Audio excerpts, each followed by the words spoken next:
If you want to know more about Hong Kong's innovation and technology development, stay tuned with Tech Can Do, and please subscribe it. Welcome, Dr. Kim. All right, thank you very much for the invitations. Thank you.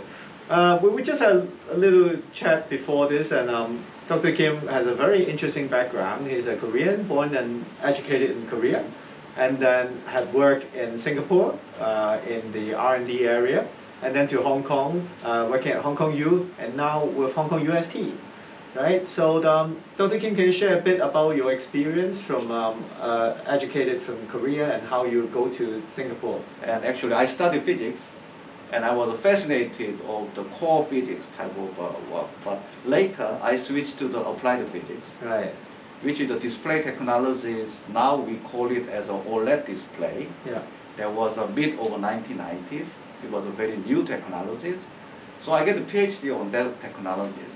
I can say I'm the first guy who get a PhD in physics department, Yeah. working on OLED. The important part is that we believe the value of the technology, Yeah. but it wasn't materialized yet. Okay. Somebody have to try to materialize it. So that is the concept of entrepreneurship development. So our group members, or our researchers, together with our industry partners, we decided to spin off the company because there was no receptacles. They are working on the LCD display.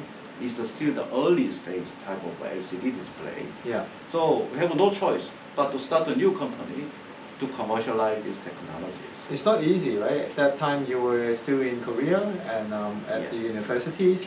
I think even Korea is very tech-savvy country. Getting invested for new technology could be quite difficult.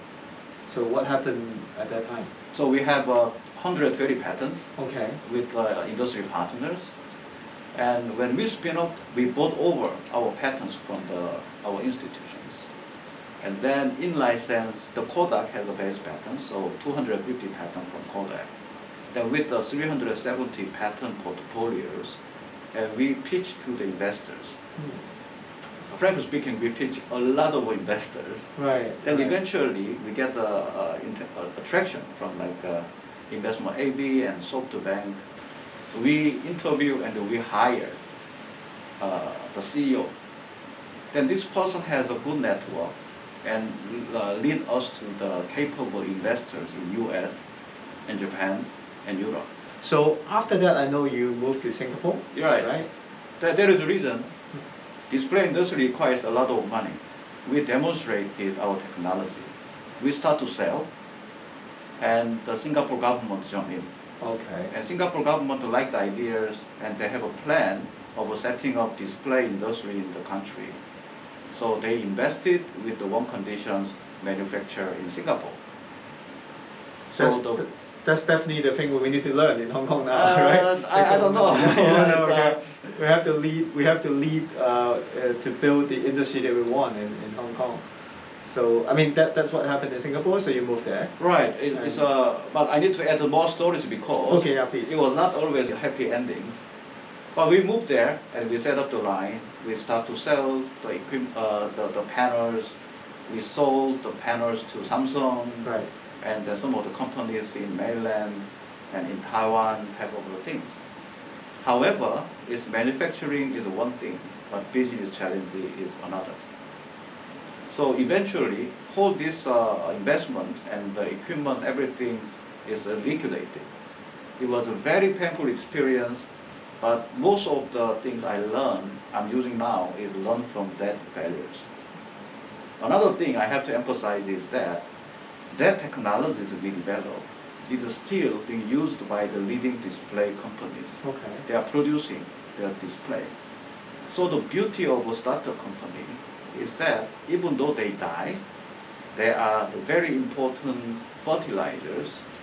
That means that, second person, because the first startup company extend the horizons, and second people, they start from there.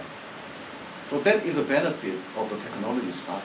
Then what brings you to Hong Kong? Oh, that is very interesting questions because after my company, the Singapore government invited me to work with ASTAR, which is the Agency for Science Research and Technology, has 4,500 researchers. It's around $1 to $2 billion project, and 18 research units. There is a unit is mainly for technology commercialization. At that time, it was about 80 to 90 people, Right. and spent about 100 million plus, and their job is to commercialize technologies.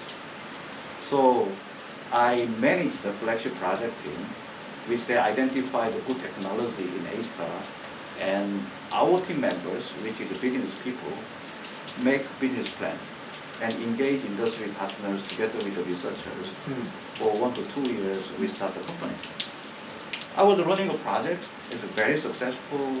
I believe they're one of the best projects ever. However, it's the size of the project become bigger and bigger, and the risk appetite is getting lower and lower. When we start the projects, I have to work with many players to keep up the freedom to operate.